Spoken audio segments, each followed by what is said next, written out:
Salut à tous, ici Adrien D. Aujourd'hui on est le jeudi 9 juillet 2020 et dans cette vidéo on va parler de Linux, notre système d'exploitation favori. Et on va voir ensemble que petit à petit, Linux prend de plus en plus de place sur les systèmes d'exploitation utilisés dans le monde, sur les PC fixes et les PC portables. Oui, oui, oui. Alors pour vous dire ça et pour discuter du sujet, on va aller sur le site que vous pouvez retrouver dans les liens utiles de Linuxtrix qui s'appelle NetMarketShare, qui offre des statistiques d'utilisation sur les navigateurs internet, sur les systèmes d'exploitation, sur les moteurs de recherche et les périphériques, vous voyez les onglets ici. Et donc, il y a une explication sur la méthodologie et comment ils nous font ces statistiques.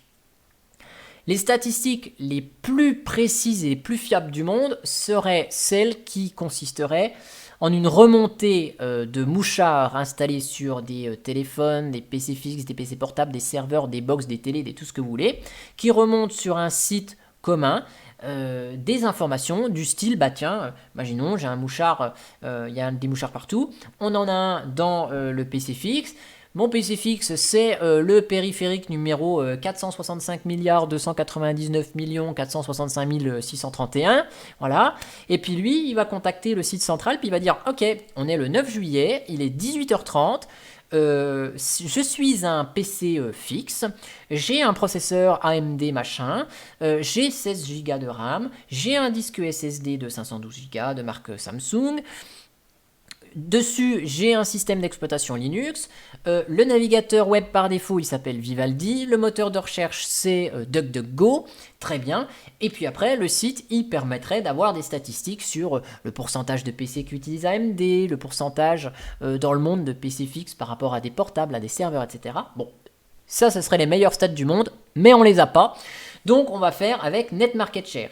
Bien sûr, il existe d'autres sites qui fournissent ce genre de statistiques. Bon, j'aime bien celui-ci puisqu'il est assez succinct et puis on a les infos qui nous intéressent. Et on va aller dans la section Operating System et dans le desktop là. Et donc qu'est-ce qu'on voit? Alors je vais juste affiner un petit peu les statistiques. Je vais prendre juste depuis décembre 2019. Et qu'est-ce qu'on voit? Eh bien on voit qu'on a Chrome OS qui est en bleu. On a Linux qui est en cyan, on a macOS qui est en espèce de marron orange, et puis on a en pourpre, en rose, violet, on a Windows. Bon, et donc là, on voit que en juin 2020, les stats elles sont disponibles depuis pas très longtemps, en juin 2020, eh bien Linux est à 3,61%. Alors qu'en décembre 2019, Linux était à 1,51%. Waouh, sacré bon, hein, n'est-ce pas? Alors, vous allez me dire, bah oui, mais entre-temps, Windows 7 a eu sa fin de support. Alors effectivement, sur linuxtrix.fr, dans le blog, j'ai fait un article qui parlait justement de ça. Alors je ne sais plus où, j'écris pas beaucoup, donc on devrait le retrouver assez facilement. Voilà, 14 janvier 2020, fin de support de Windows 7, un bon pour Linux, point d'interrogation. Et donc là, j'avais dit quoi? J'avais dit que non, j'avais dit non, avec un gros non en majuscule, que non. Ce sera non, ce n'est pas parce que Windows 7 est en fin de support que Linux va gagner des parts de marché. Alors, en regardant les statistiques ici, on pourrait se dire, le pari, il est un peu perdu. Alors, j'avais expliqué mon point de vue, suivant un certain nombre de cas de personnes que je connaissais, qui utilisent des ordinateurs, et bon, j'avais dit que bien souvent, soit le Windows 7 était converti en 10, soit c'était du Mac, donc pas concerné, et que certaines personnes ne mettraient probablement pas à jour leur Windows 7. Bon.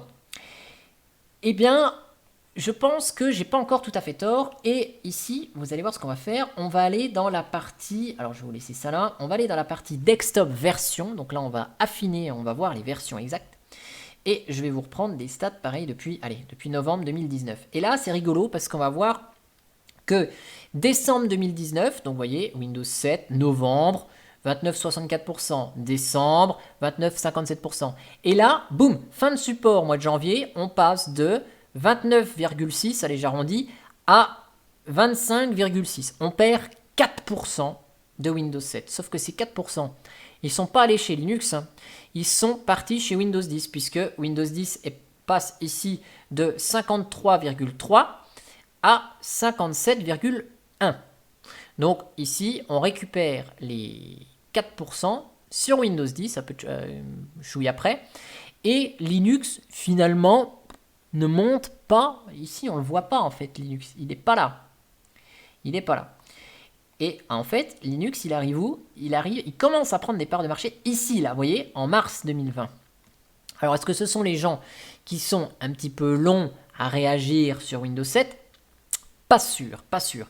Parce que si on revient sur le desktop version, on voit bien quand même que ce qui est perdu dans 7 se retrouve dans 10. Et vous voyez là, de avril à mai, 7 prend un coup quand même de pourcent. Là, on passe de 25,59 à 24. Vous voyez, il se prend plus d'1% en moins. Et le Windows 10, il passe de 56 à 57,8. Donc vous voyez le pourcent, un peu plus du pourcent qui disparaît chez Windows 7, bah pas chez Windows 10. Alors, la principale, de mon point de vue, on pourra discuter en commentaire là-dessus évidemment, mais mon principal point de vue sur ce petit sursaut de Linux, c'est le confinement, puisque la plupart des gens qui utilisent leur ordinateur au travail, on a des solutions 100% Microsoft, quasiment dans beaucoup de sociétés. On a le fameux Active Directory qui est l'annuaire centralisé.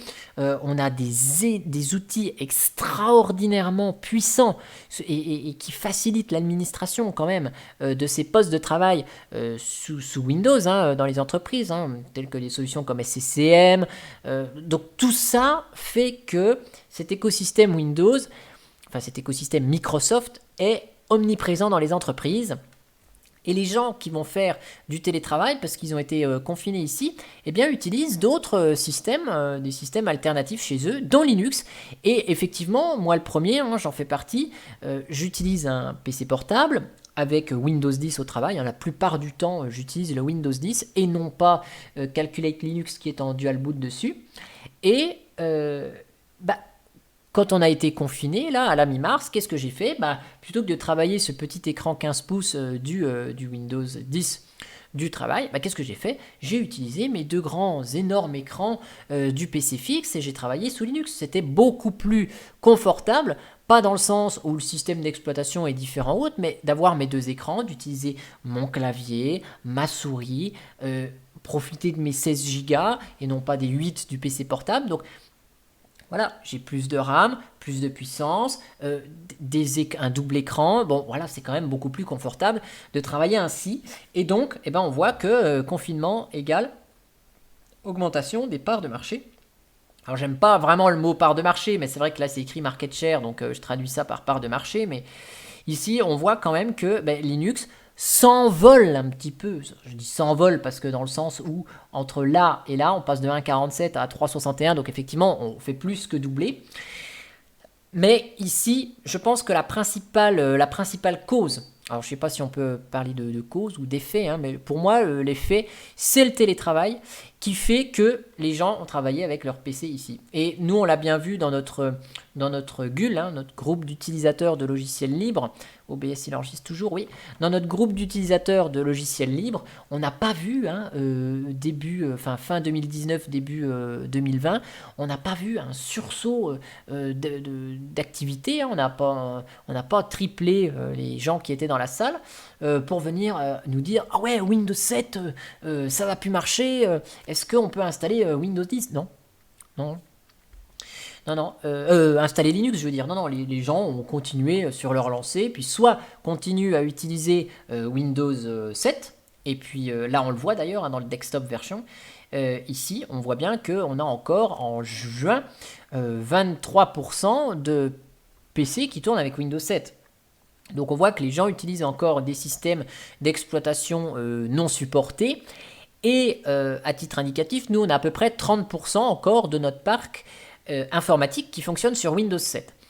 Cependant, ce sont des PC qu'on n'a pas sous notre responsabilité, entre guillemets, c'est pas les PC de la société, ce sont les PC de nos différents fournisseurs qui font tourner des machines et pour lesquels les applicatifs ne sont pas fonctionnels encore sur Windows 10 parce que Windows 10 a intégré quand même d'énormes changements par rapport à Windows 7, notamment d'un point de vue sécurité, d'un point de vue permission, et ça pose des soucis pour certains applicatifs qui ne sont pas encore totalement fonctionnels.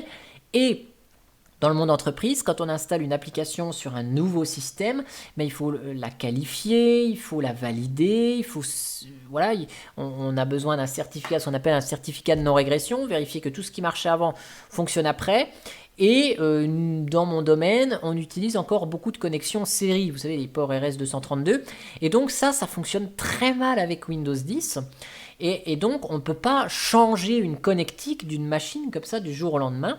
Donc, c'est des choses qui se font petit à petit, et donc en contrepartie, nos fournisseurs, eh bien, on souscrit au support étendu de Microsoft qui nous permet d'avoir jusqu'en 2022 des mises à jour de Windows 7. Donc tous les Windows 7 qui se baladent ici encore aujourd'hui ne sont pas forcément des Windows 7 qui ne sont pas à jour, hein, mais je pense qu'il y en a encore une grosse partie dans les entreprises, soit qui n'ont pas du tout de support, soit qui ont du support étendu.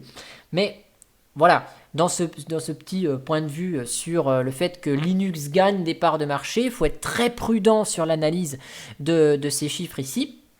Et je pense quand même que ces chiffres sont à prendre avec des pincettes et que quand ça va déconfiner petit à petit, alors peut-être que certains vont rester en télétravail et tant mieux, puisque ça va permettre peut-être à Linux de rester avec un certain nombre de pourcentages au niveau de l'utilisation par rapport aux autres systèmes d'exploitation, et que ça risque d'attirer ces chiffres un petit peu plus élevés des grosses sociétés comme Adobe qui vont se dire, bah tiens, tu vois, on a beaucoup de gens qui utilisent Photoshop, eh bien, on va porter notre logiciel sous Linux parce qu'on voit que finalement les gens ont utilisé et puis continuent d'utiliser, par exemple. Bon, là aujourd'hui, on n'a pas forcément de logiciels plus qualitatifs dans le monde de Linux. Alors là, je ne parle pas des logiciels serveurs, parce que logiciel serveur, on a vraiment ce qu'il faut dans le monde libre et ce qui fonctionne sur du Linux, de l'Unix, tous les logiciels de supervision, de monitoring,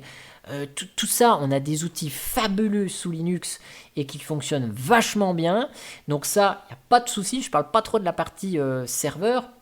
On a des applicatifs qui sont d'une qualité extraordinaire. Par contre, sur le desktop, ben voilà, il n'y a pas beaucoup d'utilisation. Donc, voilà, des sociétés comme Adobe, elles vont pas se dire, tiens, on va utiliser Photoshop. Voilà, les principaux photographes, ceux qui font de la retouche photo, ceux qui utilisent Adobe Premiere pour faire de la vidéo, utilisent beaucoup Mac. Et donc, bon, ils utilisent, voilà, il y a Photoshop pour Mac et Windows, pas pour Linux. Ils pourraient dire, très bien, bah, nous, on supporte que Red Hat, hein. Linux d'entreprise, et ils fournissent que des RPM. Ils pourraient tout à fait le faire. Là aujourd'hui, il n'y a rien du tout. Hein. Chez Adobe, il n'y a pas de Photoshop du tout disponible sous Linux. Hein. Ou au pire, ils pourraient se dire, bah tiens, on fait un Flatpak, hein, comme ça, que la société elle utilise Ubuntu, que la société utilise SUSE, qu'elle utilise Red Hat, qu'elle utilise ce qu'on veut. Eh bien, allez hop, on installe Flatpak sur n'importe quel distrib, on a notre logiciel, il marche très bien. Donc là, au pire, les DEB, RPM, machin, on prend un format universel et puis ça marche partout. Mais là, il n'y a même pas cette idée on ne fournit qu'un RPM comme DaVinci Resolve, par exemple, qui fournit un RPM et qui supporte Red Hat.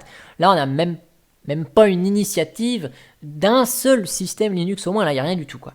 Hein, comme Steam, hein, Steam supporte officiellement que Ubuntu.